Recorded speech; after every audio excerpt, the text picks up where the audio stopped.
अब देखिए अपनी मनपसंद कहानियाँ यूहू स्टोरीज पे। चैनल को सब्सक्राइब करना मत भूलिए दोस्तों। एक गांव में एक लालची औरत अपने पति के साथ रहती थी। उसका एक बेटा था जिसका नाम बाबूलाल था। वह कोई काम धाम नहीं करता था, बस पूरा दिन गांव में इधर उधर मंडराता रहता था। एक बार अगर और मुझे राम प्यारी बोले ना तो एक लगाऊंगी। चुपचाप यहाँ से चला जा, नहीं तो मुझसे बुरा कोई नहीं होगा। अरे सुमन, तुम गुस्सा क्यों होती हो? तुम मुझे बहुत अच्छी लगती हो, मैं तुमसे शादी करना चाहता हूँ। मुझसे शादी के सपने छोड़ और निकल यहाँ से। बड़ा आया शादी करने वाला। फिर इतना बोलकर सुमन गुस्से में वहां से चली जाती है। तभी बाबूलाल का दोस्त वहां से गुजर रहा होता है। अरे बाबू भाई, ये सुमन तुमसे क्या कह रही थी? कुछ नहीं भाई, अपने प्यार का इजहार कर रही थी, लेकिन भाई इसके आवाज से तो कुछ और ही लग रहा था। मेरी बात मानो तो तुम इससे दूर ही रहो। गांव वाले बोलते हैं इस सुमन के ऊपर चुड़ैल का साया है। वह अकेले वीराने में घूमती है। कुछ लोगों ने तो इसके उल्टे पैर तक देखे हैं। तुम्हें पता है ना, उल्टे पैर चुड़ैल की निशानी होते हैं। चल यार, तेरा दिमाग खराब हो गया जो इतनी सुंदर लड़की को चुड़ैल बुला रहा है। सुमन कोई चुड़ैल वगैरह नहीं है, मैं तो इसी से शादी करूंगा। फिर इतना बोलकर वह अपने घर की ओर चल देता है। माँ, अब मेरी शादी की उम्र हो गई है, मेरी किसी सुंदर सी लड़की के साथ शादी करवा दो। हाँ हाँ, क्यों नहीं।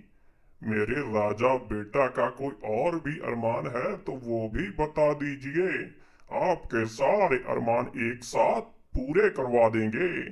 काम काज तो कुछ करना नहीं है।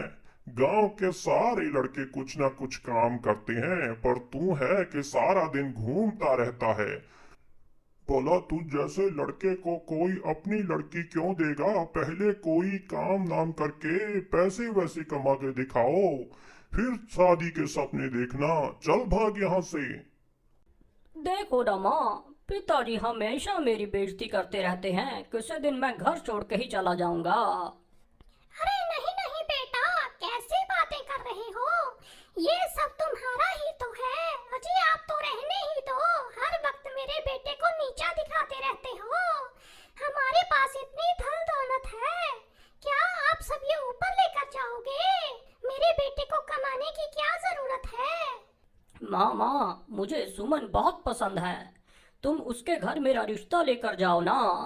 ठीक है ठीक है, मैं कल ही सुमन की माता पिता से तुम्हारे रिश्ते की बात करने जाऊंगी।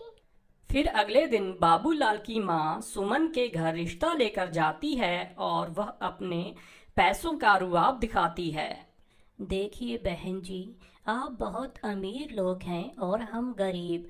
मेरे पास आपको देने के लिए कुछ भी नहीं है।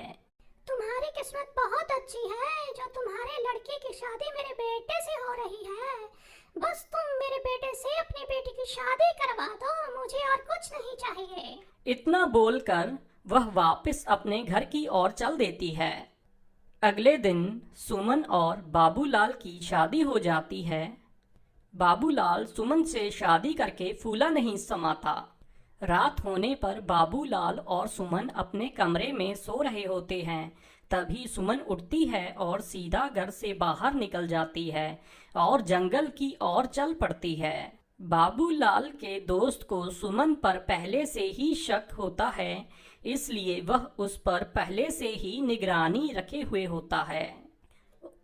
अरे ये भाभी इतनी रात गए कहाँ जा रही है?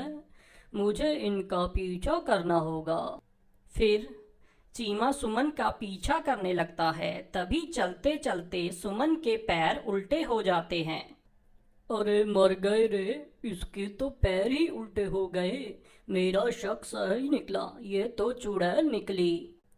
तभी देखते ही देखते सुमन चुड़ैल में बदल जाती है और गुफा के अंदर घुस जाती है। चिमा की आंखें फटी की फटी रह जाती है। फिर वह भी उसके पीछे पीछे गुफा के अंदर घुस जाता है। ए हैवानों के देव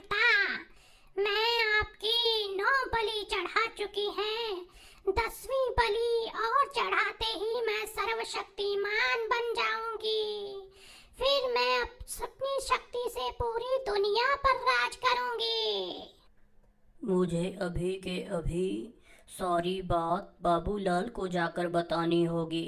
फिर वह सीधा भागता हुआ बाबूलाल के घर जाता है और खिड़की से उसे आवाज देता है, बाबू भाई, बाबू भाई उठो, मुझे तुम्हें बहुत जरूरी बात बतानी है, जल्दी उठो।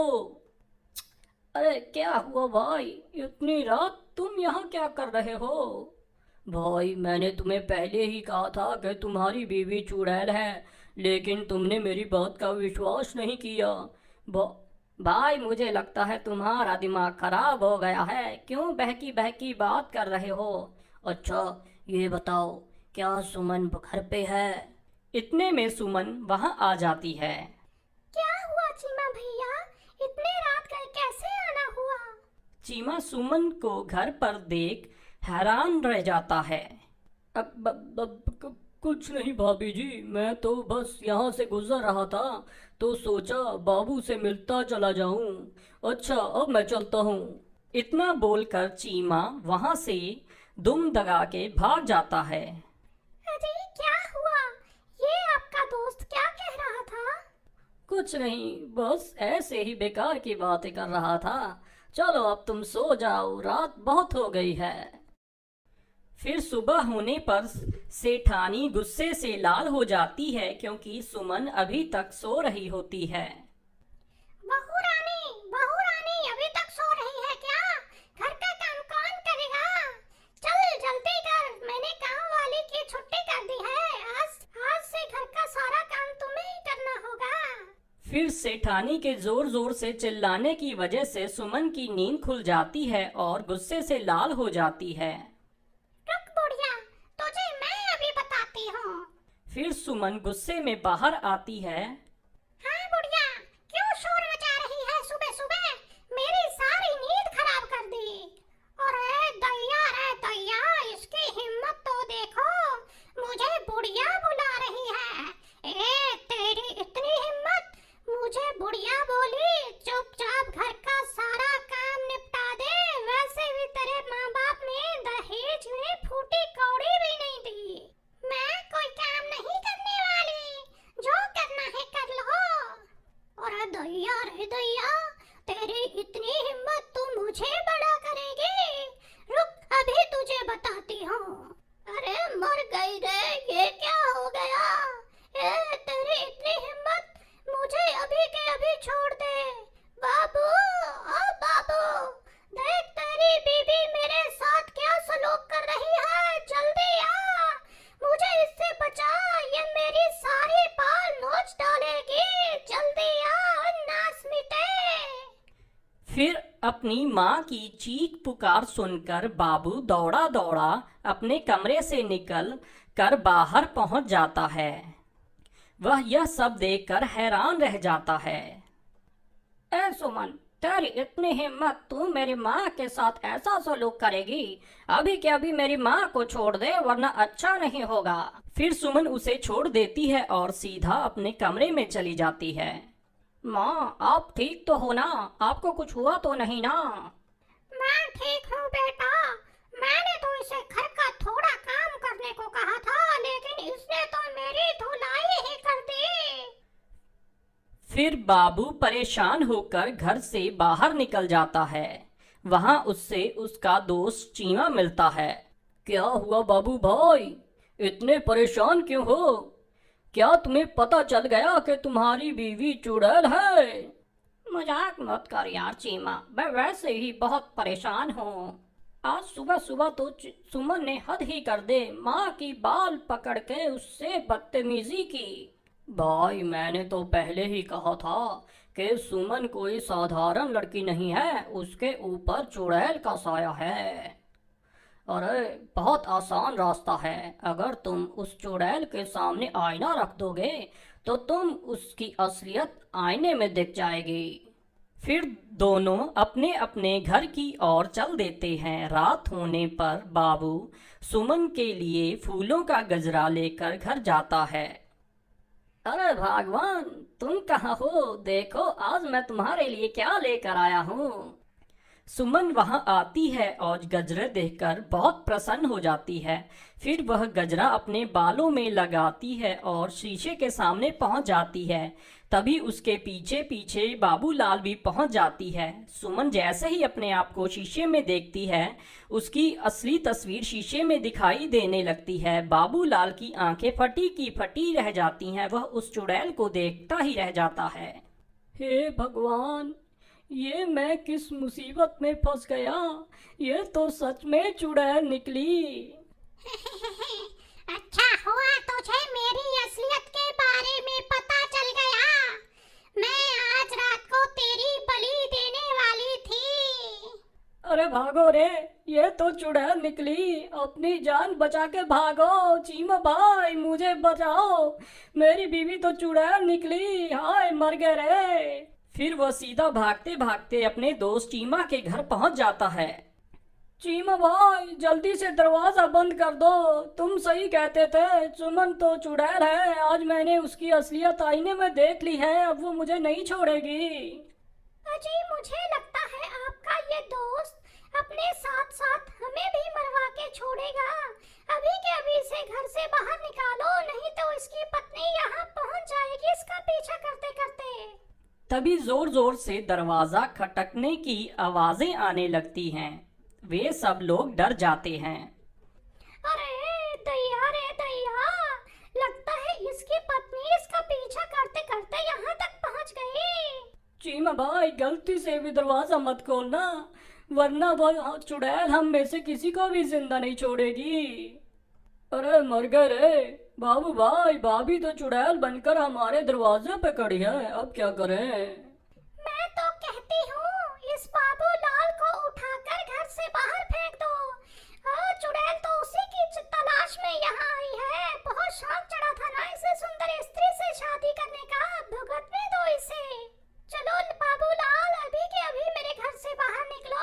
चलो चलो चलो। अरे मैं कहीं नहीं जाने वाला। मैं अकेला नहीं मरूंगा। अगर तुमने मेरा साथ नहीं दिया तो मैं तुम्हें भी अपने साथ लेकर मरूंगा। दैया रे दैया, ये तो अपने साथ हमें भी मरवा के छोड़ेगा। अजी, आप ही कुछ कीजिए ना। बाबू भाई, मेरे घर में छोटे छोटे बच्चे हैं। अगर ये चुड़ैल इस घर में बच्चे हैं तो हमारे साथ हमारे बच्चों को भी नहीं छोड़ेगी। कृपा करके तुम हमारे घर से निकल जाओ। ठीक है मेरे दोस्त, मैं अपने खातिर तुम्हारे बच्चों की जान खतरे में नहीं डाल सकता। शुक्र है भगवान का, इस आफत से जान तो छूटी। रुको मेरे दोस्त, अगर मरना ही है तो मैं भी तुम्हारे साथ मरूंगा। ऐसा करो, तुम बच्चों के पास चली जाओ। मैं अपने दोस्त को यूं अकेला नहीं छोड़ सकता। मुझे अपनी दोस्ती निभानी होगी। अजी, आप पागल हो गए हैं क्या? वो चुड़ैल एक ही बार में आपकी जान ले लेगी। आप उसकी वजह से खुद को मौत के मुंह में क्यों धकेल रहे हैं? अगर मैंने आज अपने दोस्त का साथ नहीं दिया तो ये दुनिया किसी भी दोस्ती पर एतबार नहीं करेगी। अगर अपनी दोस्ती साबित करने के लिए मुझे अपनी जान भी देनी पड़े तो मैं दे दूंगा। चलो बाबू भाई, मैं तुम्हारे साथ चलूंगा। चीमा भाई, मुझे तुम्हारी दोस्ती पर कोई शक नहीं है, लेकिन तुम मेरी वजह से अपनी जान मत दो। हम दोनों मिलकर भी इस चुड़ैल का सामना नहीं कर पाएंगे। हमारा मरना तय है। तुमने सही कहा, हम दोनों उसका मुकाबला नहीं कर पाएंगे, लेकिन मैं किसी को जानता हूँ जिसके सामने ये चुड़ैल पल भर भी नहीं टिक पाएगी। तभी चीमा भागते हुए घर में बने मंदिर की ओर चला जाता है। हे महाबली हनुमान, हम आपके बिना इस चुड़ैल का सामना नहीं कर सकते। आज फिर से एक बार बुराई को हराने के लिए हमें आपकी जरूरत है। कृपा करके आप हमारे साथ चलिए। चलो भाई, अब इस चुड़ैल को सबक सिखाने का वक्त आ गया है। अरे वाह वाह! हम दो नहीं हैं चुड़ैल, हम तीन हैं। बोलो महाबली हनुमान की जय, सियापति रामचंद्र भगवान की जय, पवन सुत हनुमान की जय। अरे अरे, मर गई रे! ये तुमने क्या कर दिया है? भगवान, मुझे क्षमा कर दो। मुझसे बहुत बड़ी गलती हो गई है। महाबली है सर्वशक्तिमान, मुझे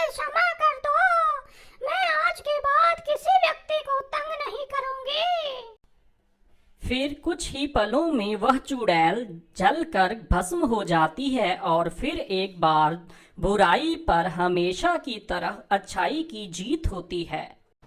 अब देखिए अपनी मनपसंद कहानियाँ यूहू स्टोरीज पे। चैनल को सब्सक्राइब करना मत भूलिए दोस्तों।